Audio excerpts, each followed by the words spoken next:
Dalawa pang stars magbabalik sa ABS-CBN. Nauna nang ipinakilala ang ilang mga stars sa pagbabalik nila sa kapamilya.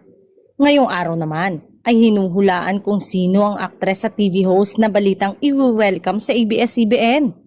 Matapos nga po ang ilang taon, nagbabalik na bilang isang kapamilya ang aktres, mga awit at TV host.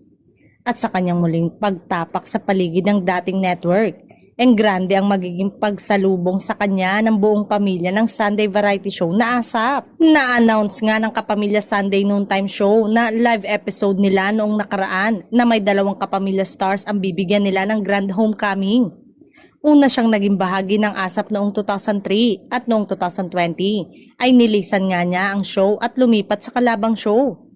Ngayon pa lang ay may gagawin na nga agad na proyekto pang serye ng Homecoming sa Kapamilya Network kaya abang-abang na lang daw ang mga fans nito. Sino-sino pa nga kaya nga asa na magbabalik na dalawa pang kapamilya? May bago nga kaya na manggagaling sa ibang network o magbabalik lang sa kapamilya?